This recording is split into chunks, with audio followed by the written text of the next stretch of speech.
I probably should have interjected before Senator Doherty got to her feet, but now is as good a time as any.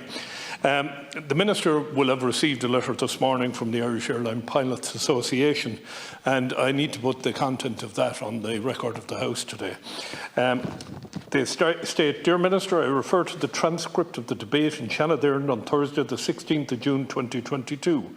An extract is attached for your convenience.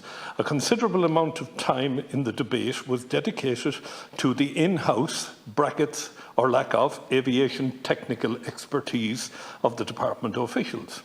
As you know, the R116 accident report does not comment favourably on the aviation technical expertise available in your department. It is IALPA's observation and concern that none of the officials we met with you to discuss the Air Navigation and Transport Bill demonstrated an aviation technical expertise at a level necessary to appreciate the significance of some provisions of the EASA regulation and guidance material and to support appropriate transposition into national legislation.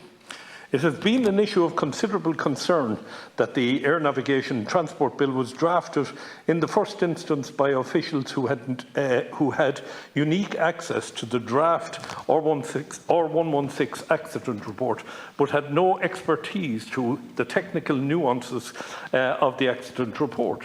As IALPA recalls the conversation, they stated that they took the draft findings into consideration when drafting the new bill, but this was not evident to us in our reading of the draft bill. It is our impression, and we could be wrong, that officials in your department relied heavily on the IAA for technical expertise in countering the IALPA amendments.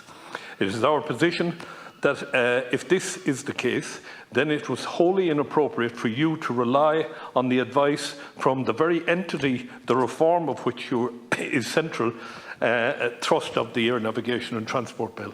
Further, we have pointed out in numerous correspondence what we believe to be incorrect or misleading interpretations of the ESA documentation, which appear to support the view that there is an absence of aviation technical expertise available to you in the department. As you will recall, your speech in the Oireachtas on November 2021 placed reliance on the Bureau Veritas report with regard to the IAA. We have raised with you directly the shortcomings in the Bureau Veritas report with respect to other recommendations in the R116 accident report. Shortcomings explicitly identified in the report by the report's author. Any reliance on this report as meeting the standards required in the recommendation is therefore, in our opinion, untenable. In summary, Minister, we are concerned by your response in the Shannon on the 16th of June when you stated, yes, we have expertise in the department in respect of. It is our observation that the department has not changed the aviation technical expertise available to it, or after the available to it before or after the R116 accident, March 2017, or since the publication of the accident report in November 2021.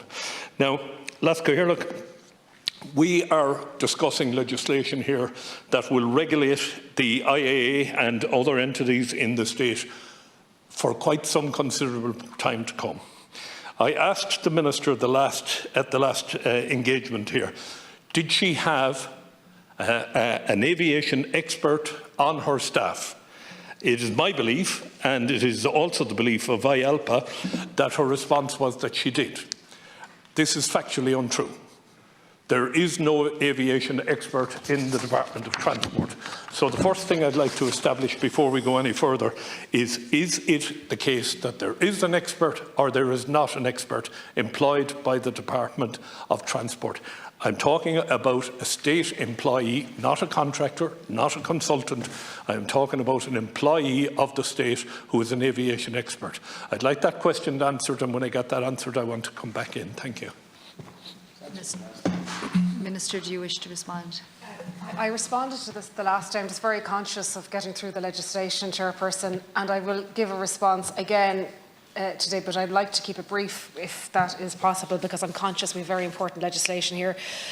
The IAA has over 120 safety experts committed to their roles, including 25 highly experienced pilots with aggregated hundreds of years flying experience in all large aircraft types, 25 highly qualified and experienced engineers with aggregated hundreds of years experience in all aspects of airworthiness.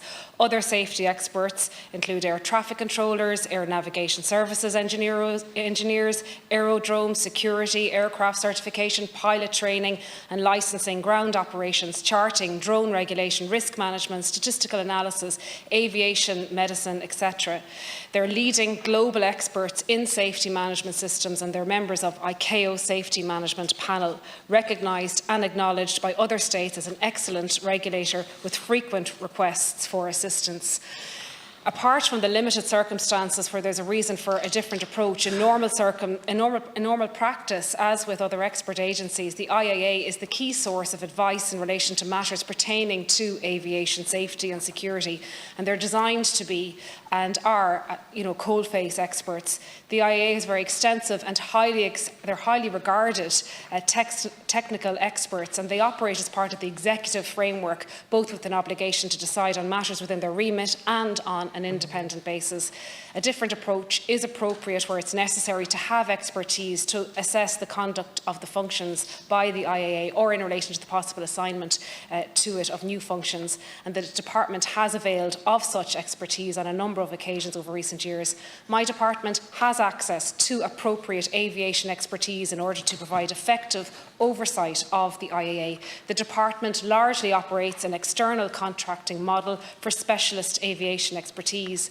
Independent aviation experts are engaged periodically to conduct an examination of IAA's performance of its functions relating to the application and enforcement of safety standards pursuant to Section 32 of the IAA Act 1993. The most recent Section 32 examination was carried out in 2019, and the next one is scheduled for 2023. My department also recently contracted expertise to undertake a review of the IAA's regulation of areas outside the European aviation safety regulatory regime. In terms of advice in relation to the evolving aviation regulatory and safety oversight environment, the department has engaged external expertise to advise on, among other things, the framing of aviation Coast Guard activity provisions in the Air Navigation Transport Bill, and advice to inform our engagement with the Irish Aviation Authority on draft search and rescue rules. I see significant advantages to the approach of externally contracting specialist aviation expertise as required. It gives you greater access to a range and depth and quantum of expertise compared to a standing appointment of a single expert on contract or otherwise. Notwithstanding the advantages of this approach, I am committed to examine our practice in this area, and my department will undertake further analysis of best practice in this area by reviewing oversight of aviation safety regulation in other jurisdictions and oversight of safety regulation in other sectors in Ireland. We're now moving to scope this work more fully and to decide the arrangements for delivery.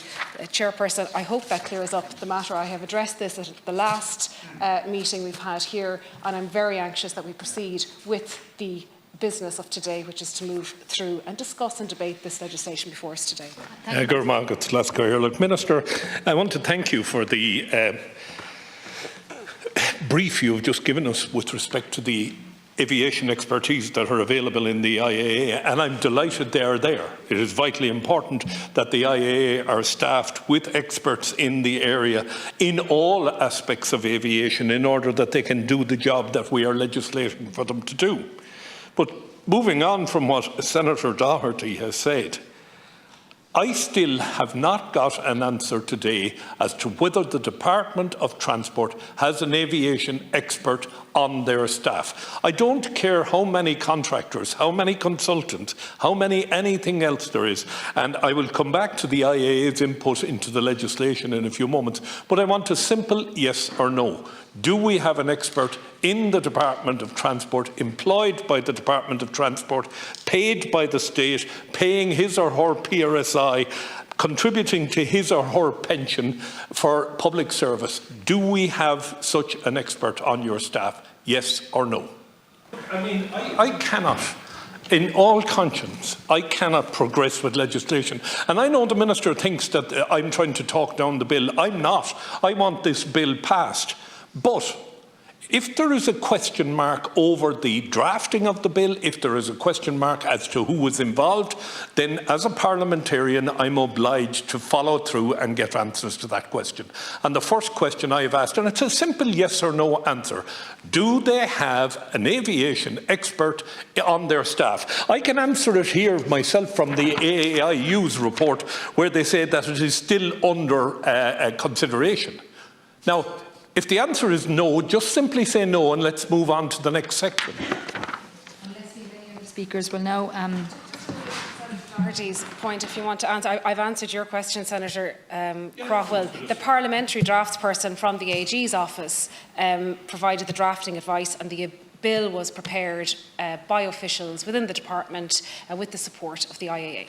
I think the Minister has responded, so we'll now put the question that the new... No, the Minister has not responded. Under any circumstances, not in our wildest imagination can we believe that the Minister has responded. The only thing I know now is that the Minister has told us there were consultants involved, that the IAA was involved in the drafting of this legislation. You're asking the people we want to regulate to draft the legislation. Come on, let's get serious here now. We should have total separation here between those that are to be regulated and those that are writing the regulation. I have no difficulties. Senator Buttimer brought up section 59 there about the advice that the IAA will provide to the Minister. That has nothing to do with the legislation. It's after the legislation is passed. The IAA have a role in advising whichever Minister is in power as to various things with respect to aviation. The IAA are the regulatory body that we are passing legislation through this House for. And if we cannot satisfy ourselves that there is a clear separation between the IAA and the drafters of the legislation, and I want to know who drafted the legislation, because if it was in-house people in the department, who drafted the legislation, and there are no aviation expertise on the staff, then where are we going?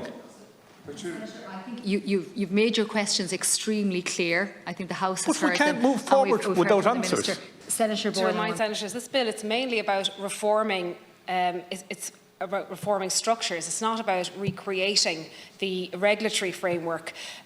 Just in relation to the expert input, that was sought for the search and rescue.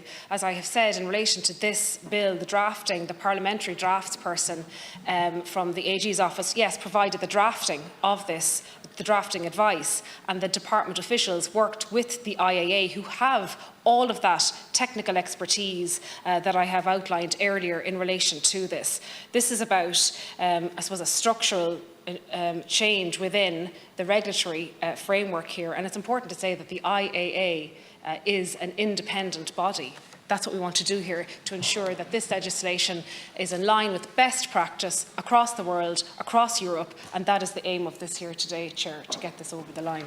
Thank you, Minister. And to talk, this legislation is about reforming the structures. It's not about the regulatory framework here. Okay, so the question... Chair, no, we're not going to put the question. We can't put the question because we haven't actually even debated the question apart from Senator Doherty's input. Senator Craughwell, I have to be fair now to the Minister as well. No, you have to be fair to the public. The public are the people you have to be fair to. The flying public. 4 people lost their lives. 4 loved people lost their lives in Rescue 116. And there were very clear recommendations laid down from that. Now, we are talking about a massive piece of legislation here, a massive piece of legislation that will regulate the air navigation transport in this country for years to come, right? And it would be wrong in every sense of the word if there is a conflict of interest anywhere in the drafting of this legislation. If the people who drafted it were the IAA, then it is wrong, Senator Buttimer, because at the end of the day, there had to be a separation between the regulated and the regulator. The regulator, if for example, let's say we decided in the morning that we would take this approach. And so why not put a couple of pilots onto the IAA who are also flying for some company or other? What sort of regulation would we have then? That's what we're talking about here. We're talking about mixing the regulated with the legislator, and that is fundamentally wrong. The AG's office, as my colleague has said, would be experts in the legality of drafting legislation. Tell me who the person in the Department of Transport that drafted this legislation was. Tell me what expertise that person had. By all means, he or she could have listened to the IAA. But if the IAA was the person holding the pen, then we have a serious problem, and this bill should not progress until we find out exactly who's who and what's what behind the drafting. And I'm sorry, Chair, I know that you want to push this forward, and the Minister wants to push it forward, and God knows everybody wants to push it forward. But it would be wrong of us to push forward flawed legislation. And if there is a conflict of interest somewhere in it, then it is deeply flawed. Please tell me that you wouldn't bring in your own children to sit down and agree the rules of the House. You know, it's just not the way it works. Senator Craughwell, just for the record now, we've given 40 minutes to this amendment. I have given lots of time. We gave 2.5 hours a week ago, and we still didn't get the answer. Yeah, a simple yes or no. I do have, I don't have. That gets us past this point. I have to work within the parameters that I've beset here. And I'm afraid the House decide the parameters, Chair. You know, and you can't just say, I'm the chair, I'm going to push this through, to hell with it. You know, you can't do that. And I am entitled as a public representative to get the answer yes or no. I'm obliged to do it. We are talking about safety. Already in this country, 4 people lost their lives, and the Department of Transport were damned to hell in the report of that for their failure to have proper oversight.